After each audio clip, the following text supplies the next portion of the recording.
The explosion ripped through the convoy with devastating force, turning armored vehicles into twisted metal coffins and sending bodies flying through the smoke-filled air. When the dust settled and enemy fighters moved through the wreckage celebrating their ambush, they counted 7 American casualties, including Staff Sergeant Isabella Taylor, the intelligence analyst they'd specifically targeted. They photographed her dog tags, claimed victory on their propaganda channels, and assumed the threat was eliminated. What they didn't know, Isabella had survived with a concussion, broken ribs, and fury that would fuel the next 72 hours. As she crawled from the wreckage into the desert darkness, watching enemy forces celebrate over her supposed corpse, she made a decision that would haunt them far worse than any ghost. She would hunt every single person responsible for killing her team, using the intelligence training and combat skills they never knew she possessed, becoming the predator they thought they'd destroyed. The explosion hit at 0847 hours. Staff Sergeant Isabella Taylor was reviewing intelligence reports in the 3rd vehicle of a 7-vehicle convoy moving through the Helmand province when the world turned into fire and chaos. The lead vehicle hit an IED buried in the road, a massive explosion that sent the armored truck flipping through the air. Before anyone could react, RPG fire came from both sides of the canyon, perfectly coordinated to trap the convoy in the kill zone. Isabella's vehicle took an RPG directly to the engine block. The explosion threw her against the interior wall with brutal force. She felt ribs crack, her head slam against metal, and then everything went black for seconds or minutes. She couldn't tell. When consciousness returned, the vehicle was on its side, flames spreading from the engine, and the distinctive crack of AK-47 fire echoed through the canyon. Through the smoke and her blurred vision, she could see shapes moving, enemy fighters approaching the destroyed convoy. Her training kicked in through the pain and disorientation. She had to move. Now. Isabella forced herself through the shattered rear door, falling onto sand that was already soaked with blood from soldiers who hadn't survived the initial attack. She could hear enemy fighters shouting in Pashto, their voices celebrating the successful ambush. She crawled toward a cluster of rocks about 30 meters from the destroyed convoy, every movement sending lightning bolts of pain through her broken ribs. Her left arm wasn't working properly, probably dislocated shoulder added to her injuries. But she kept moving, using rocks and destroyed equipment for cover, leaving a blood trail she desperately hoped the smoke would hide. Behind her, enemy fighters were moving through the wreckage, executing wounded soldiers and looting bodies. She heard the distinctive double tap of execution shots and fought down the rage and horror threatening to overwhelm her tactical thinking. One fighter approached the vehicle Isabella had escaped from. Through gaps in the rocks, she watched him examine the wreckage, then pull something from inside, her tactical vest with her dog tags. He held them up triumphantly, shouting something to his companions. They thought she was dead. The vest had blood on it, probably hers, maybe from the soldier who'd been sitting next to her. The fighter took photos with a cell phone, documenting the kill for propaganda purposes. Isabella remained absolutely motionless behind the rocks, controlling her breathing despite the pain, as enemy fighters celebrated their victory less than 50 meters away. She counted them. 14 fighters total, organized and well-equipped with modern weapons and tactical gear. This wasn't random insurgents. This was a trained unit that had planned this ambush specifically. After 20 minutes of looting and photographing the destroyed convoy, the enemy fighters withdrew toward the canyon walls where vehicles were hidden. They drove away in 2 trucks, leaving the burning American vehicles and 7 bodies behind. Isabella waited another 30 minutes after they left, making sure there were no stragglers or observers, before forcing herself to move. She crawled back to the convoy wreckage, searching for anything useful she could carry. She found a rifle, an M4 carbine with 2 magazines still intact, a tactical knife, a first aid kit, and most importantly, a radio that had somehow survived the destruction, though it was badly damaged. She also found Captain Rodriguez, her convoy commander, barely alive beneath an overturned vehicle. He'd taken shrapnel across his torso and was bleeding badly. Taylor, he gasped when he saw her. Thought you were dead. Saw them. Take your tags. Sir, stay still. I'm getting you stabilized. Isabella applied pressure bandages from the first aid kit, knowing it probably wasn't enough but unable to do nothing. They're coming back, Rodriguez whispered, blood on his lips. Heard them, talking on radio frequencies. They're coming back at nightfall. Make sure everyone's dead. Take weapons. How long do we have? Few hours, maybe 6. Rodriguez grabbed her arm with surprising strength. Isabella, listen. This wasn't random. They targeted us. The intelligence about enemy positions you reported yesterday. Someone leaked it. That's how they knew our route. Isabella felt ice in her stomach. Who? Don't know. But someone wants your intel dead. Rodriguez coughed, more blood. You're the targeting analyst. You know, too much about their operations. They wanted you specifically. Sir, I'm going to get you out of here. No. Rodriguez's voice was firm despite his condition. You can't carry me and survive. But you can make them pay. You know their compound locations, their leadership structure, everything. He pressed something into her hand, a flash drive. Intel from your office, everything you compiled about their network. Use it, hunt them, make them regret they didn't check if you were actually dead. Captain, I can't leave you. That's an order, Staff Sergeant. Survive. Report what happened, and make those bastards pay for my Marines. Rodriguez's eyes were losing focus. Go. Now, before they come back. Isabella wanted to argue, but she knew he was right. She couldn't carry him with her injuries, and staying meant both of them dying when the fighters returned. I'll make them pay, sir. I promise. Rodriguez nodded slightly and closed his eyes. Give 'em hell, Isabella. She took the flash drive, her rifle, the supplies she could carry, and moved into the desert before grief could paralyze her. She had maybe 6 hours before enemy fighters returned, and she needed to be far away and hidden before then. Her concussion made the world tilt and spin. Her ribs sent stabbing pain with every breath. Her shoulders screamed with every movement, but she kept walking, using the sun for navigation, heading toward the ridgeline 3 kilometers away where she could find cover and evaluate her situation. She reached the ridge as the sun was setting, finding a cave formation that provided concealment. From this position, she could see the destroyed convoy in the distance, a column of black smoke marking where 7 Americans had died. As darkness fell, she saw headlights approaching the convoy site.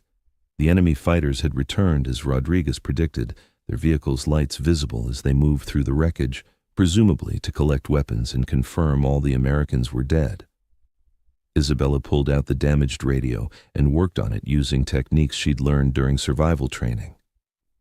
After an hour of careful work, she managed to get brief intermittent power, not enough for sustained communication, but maybe enough for a short burst transmission.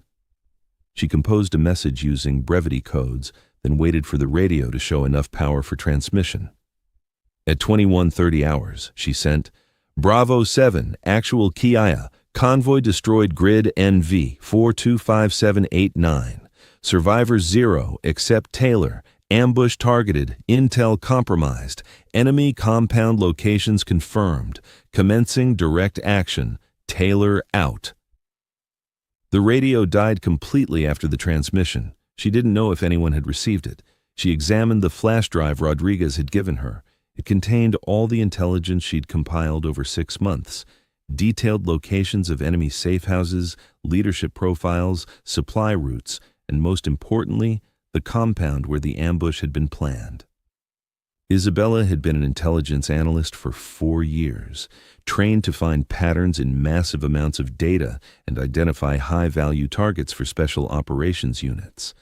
But she'd also completed advanced combat training, survival courses, and specialized in small unit tactics, training most intelligence personnel never received because they weren't expected to conduct operations.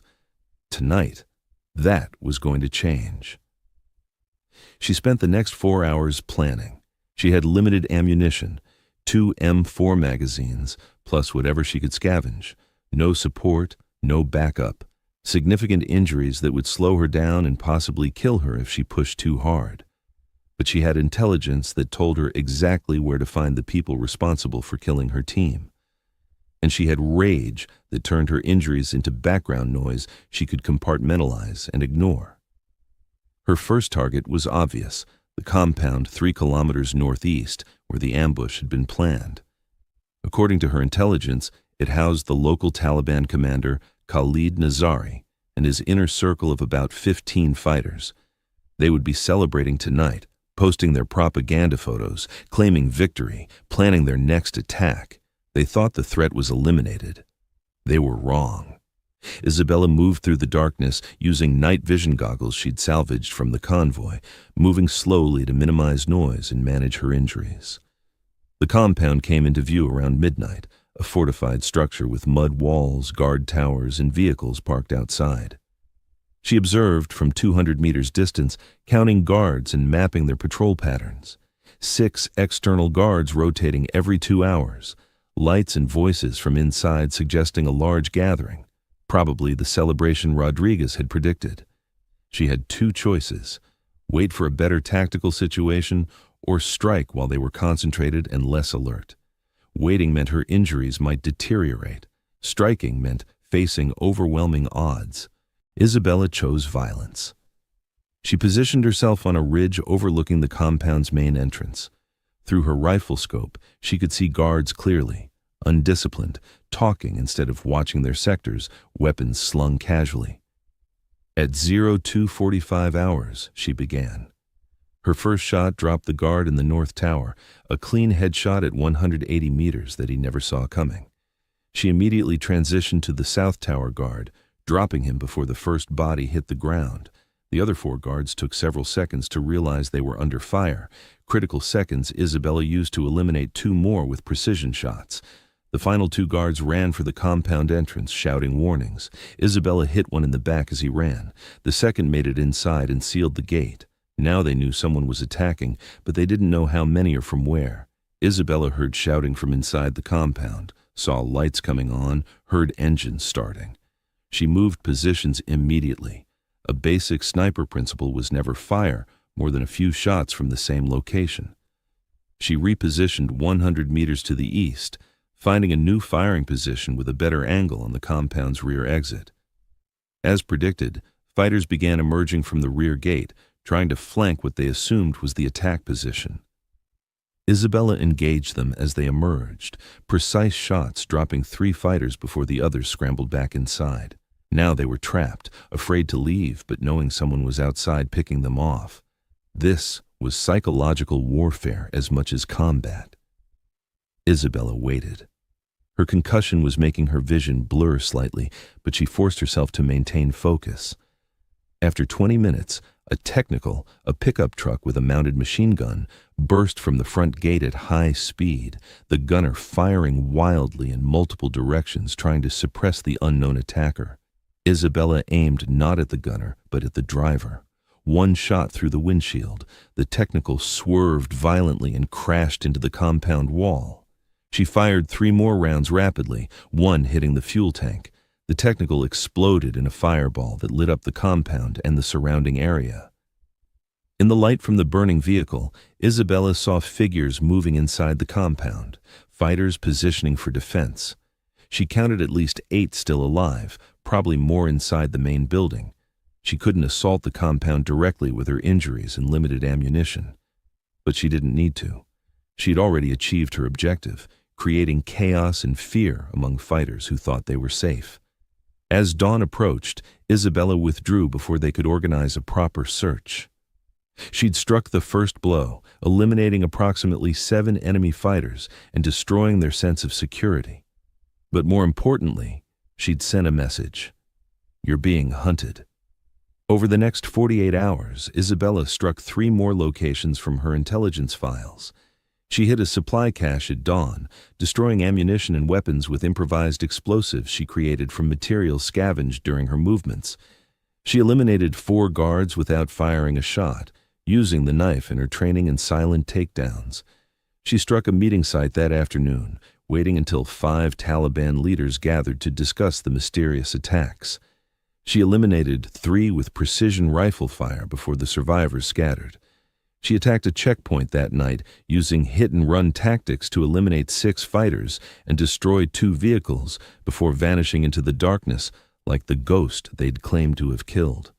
Word spread through the Taliban network. An American was hunting them. Some said it was a special forces team. Others whispered it was the intelligence analyst they'd claimed to kill in the convoy ambush, returned from the dead to exact revenge. The truth was more terrifying than the rumors. Isabella was using every technique she'd learned during her career: signals intelligence to intercept their communications, pattern analysis to predict where targets would be, and combat skills to execute with ruthless efficiency. She was also paying the price physically. Her concussion caused constant headaches and occasional vision problems. Her broken ribs made breathing agonizing. Her dislocated shoulder limited her mobility. She was operating on minimal sleep, surviving on scavenged food and water, treating her injuries with basic first aid that barely kept infection at bay. But she kept hunting. On the 3rd night, she received unexpected help. A patrol of U.S. Marines stumbled upon evidence of her attacks, destroyed vehicles and dead fighters that clearly bore signs of American military tactics. They'd been sent to investigate after her brief radio transmission had been received and decoded. Isabella observed them from hiding, confirming they were genuinely American forces and not a trap. She made contact carefully, appearing from cover with her rifle lowered, identifying herself and explaining what had happened. The Marine captain, a young officer named Williams, stared at her in disbelief. "Staff Sergeant Taylor, we received reports you were killed in the convoy ambush 3 days ago. Intelligence shows Taliban posted photos of your dog tags claiming you were dead." "They were premature," Isabella replied flatly. "I need medical attention, resupply, and then I need to finish what I started." Williams looked at her, covered in blood and dust, obviously injured, but carrying captured enemy weapons and moving with lethal purpose. "Ma'am, you need immediate evacuation. You're clearly wounded, and I'm not leaving until the leadership responsible for that ambush is eliminated. I have intelligence on their location." She pulled out the flash drive. "Everything is here. Give me a fire team in 24 hours. We can end their entire network." Williams started to argue, but something in Isabella's eyes stopped him. He'd seen that look before, in Marines who'd lost their entire unit and wanted one thing: revenge tempered with professional precision. "Let me call this up the chain," Williams said, "but I'm betting command is going to want you extracted immediately." He was right. Within hours, orders came down. Isabella was to be evacuated to base for medical treatment and debriefing.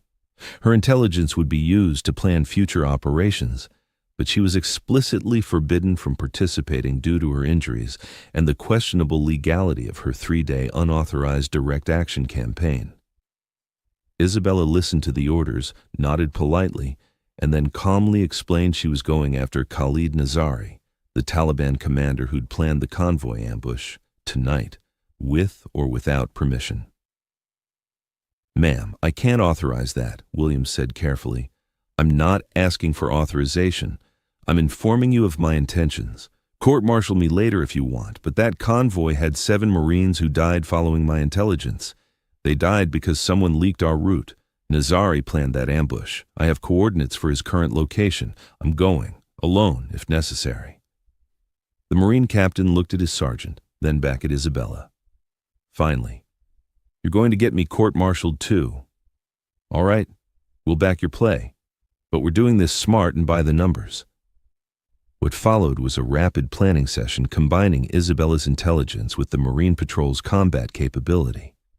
Nazari was at a fortified compound 10 kilometers north, a location Isabella had been planning to hit when the Marine Patrol found her. They moved out at 2200 hours, Isabella, Captain Williams, and 8 Marines. The plan was simple. The Marines would breach and clear the compound, while Isabella provided overwatch and targeting intelligence. But as they approached the target, Isabella's radio intercepted enemy communications. Nazari had received warning about the attack and was evacuating to a backup location in the mountains. They had maybe 30 minutes before he escaped.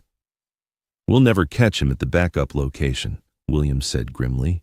It's too fortified, and we don't have the forces to assault it.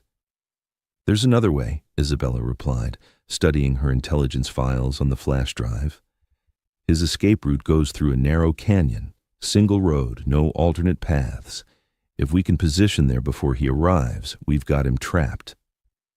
It was a desperate gamble, reaching the canyon before Nazari's convoy while the team was already tired from their movement. But the alternative was letting him escape. They moved at double time, pushing through exhaustion and pain. Isabella's ribs felt like they were tearing with every breath, but she maintained pace with the Marines.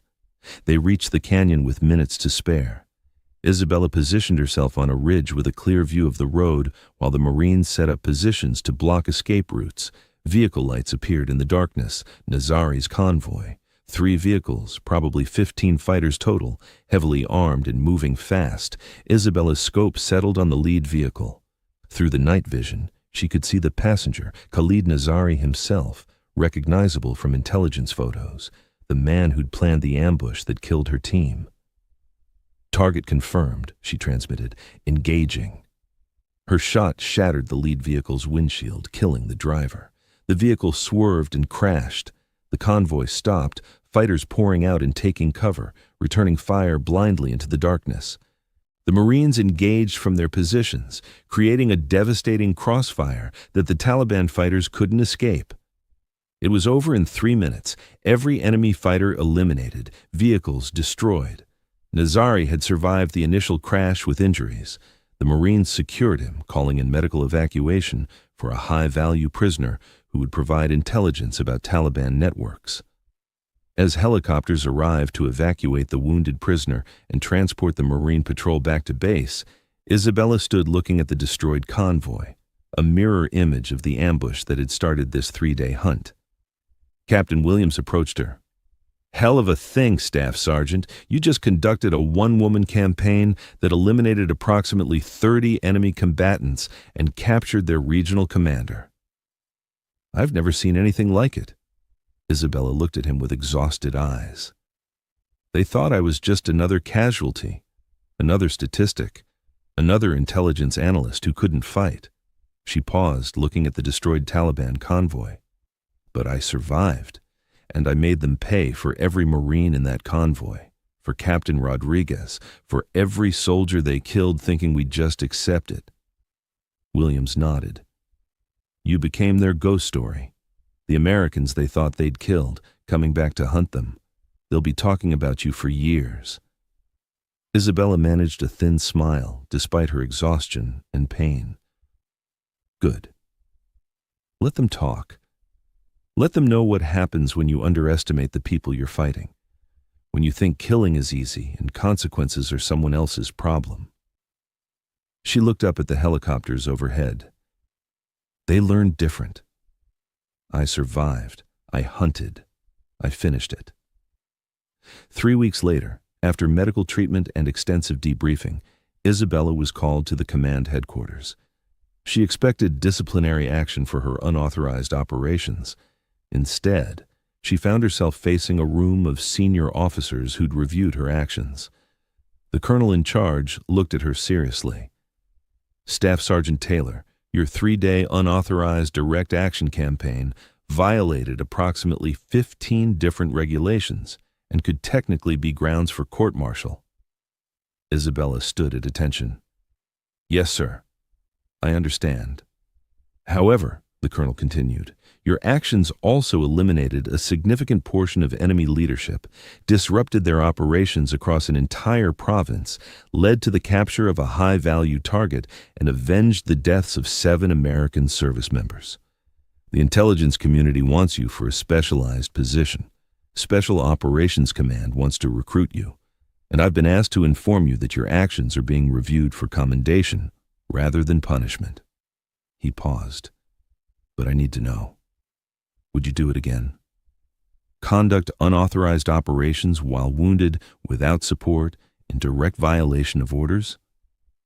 Isabella considered carefully before answering. "Sir, I hope I'm never in that situation again." But if enemy forces kill my team and think they've won because they didn't check thoroughly enough, if they celebrate before confirming the kill, then yes, sir, I'd do it again. Because they need to learn that Americans don't quit just because you think you've beaten us. The colonel actually smiled. That's what I thought you'd say.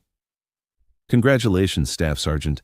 You're being transferred to a joint task force that specializes in exactly the kind of operations you conducted: intelligence-driven direct action against high-value targets. You'll receive advanced training, proper support, and legal authorization for what you did on your own. Isabella felt something loosen in her chest, not quite relief, but acknowledgement that her actions had purpose beyond revenge. Thank you, sir. When do I start? After you complete medical recovery. Your body took serious damage during those 3 days. Take the time to heal properly. He handed her a folder.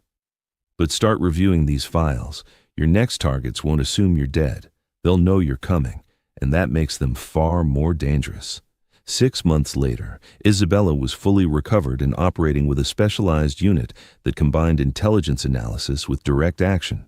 She'd become exactly what her enemies had feared during those 3 days: a hunter who used information as a weapon more devastating than any rifle. She trained other intelligence analysts in combat skills, teaching them that understanding the enemy meant being able to confront them directly when necessary. She led operations that eliminated threats before they could materialize into attacks on American forces. And every time she went into combat, she remembered the convoy ambush, the teammates she'd lost, and the 3 days she'd spent proving that declaring victory too early was the worst mistake an enemy could make. 1 year after the convoy ambush, Isabella returned to the exact location where her team had died. A memorial had been erected, 7 names carved into stone, including Captain Rodriguez. She stood before it in full combat gear, having just completed a mission eliminating the last remaining members of the network responsible for the ambush. A young intelligence analyst from her unit approached. "Ma'am, the local Taliban are saying this area is haunted. They claim the ghost of an American soldier still hunts here. They refuse to operate within 10 kilometers of this location." Isabella smiled slightly, touching Rodriguez's name on the memorial. "Good. Let them believe in ghosts. Let them fear the dark and wonder if every shadow hides someone they failed to kill." She turned to face her unit. "They teach you in training that intelligence work is safe, that you analyze from a distance while others fight. But Captain Rodriguez taught me different in his last moments. He taught me that when your team dies because of intelligence failures or enemy action, you don't just write reports. You make them pay. You prove that Americans don't stay dead just because you want us to." She looked back at the memorial. 7 warriors died here, but their legacy lived on through 3 days when one survivor refused to accept defeat, when one ghost hunted the hunters until justice was served. The analyst nodded, understanding. "They thought you were just another casualty." "They were wrong," Isabella replied quietly. "And 30 dead enemy fighters learned that lesson too late. I survived, I hunted, and I made sure everyone responsible understood the price of underestimating American warriors." She saluted the memorial. 7 names, 7 Marines who would never be forgotten, whose deaths had been avenged by the analyst they thought couldn't fight back. Because sometimes the casualty you're celebrating isn't dead. Sometimes she's crawling from the wreckage with your entire network's locations memorized, just waiting for darkness to start hunting you back. Sometimes the ghost isn't a story to scare people around campfires. Sometimes the ghost is real, carrying a rifle and your organization's complete intelligence files, and she's coming for everyone who thought killing her would be easy. They thought she was just another casualty. Then she taught them the difference between a casualty and a survivor who refuses to quit. And 1 year later, the ghost was still hunting. They thought she was just another casualty. Then she taught them the difference between a casualty and a survivor who refuses to quit. And 1 year later, the ghost was still hunting. The memorial stood as a reminder: underestimate American warriors